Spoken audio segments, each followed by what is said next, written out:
This is Rebecca Wonenberg from CrossFit Acclivity. For this week's homework, lesson 1, we talked about coaching, prepared, and fun, and breaking down what we feel like are 3 to 4 of the most important parts of that. I said clearly communicate for coaching. I feel like being able to clearly communicate in a way that the students understand, the athletes understand, is extremely important, because just because it's the way you would understand it doesn't mean it's the way they would. Knowing faults, what they look like, and how to triage them appropriately, so that way you address the most important ones, the most likely to cause injury, before moving on to the other faults.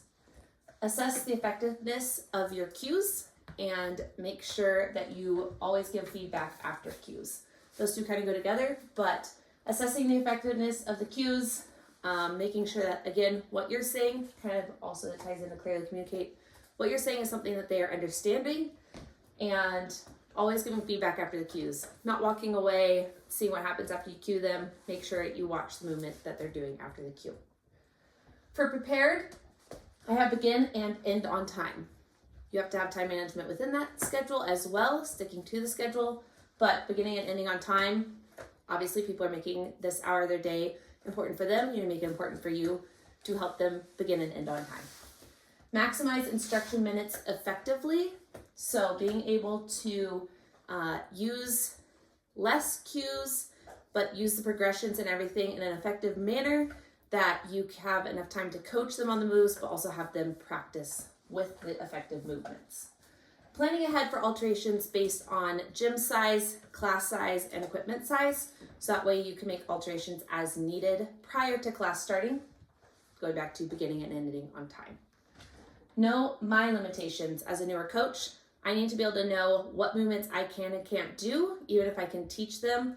I need to think ahead of who I can use to effectively show the visual cues of that movement during class for each class.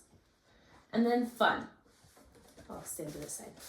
Connect deeper than the gym. Knowing the athletes beyond just what they do in the gym, so that way you know other things that are potentially going on in their life that are stressors, other things affecting them potentially in the gym that day and the future.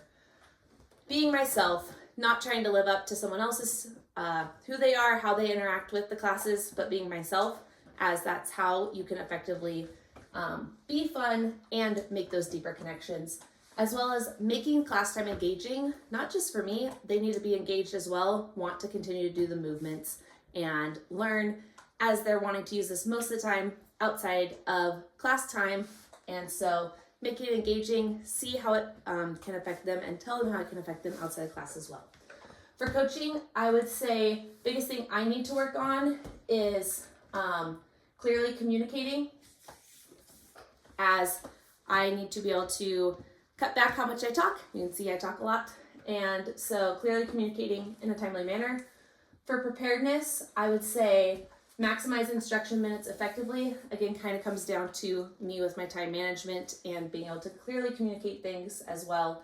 And then for fun, I'd say be myself, not trying to be someone else, as that's not what the students are going to connect with. If I'm trying to be someone else, they won't know the true me, and that's not how we connect and have fun in class. So thank you. Bye.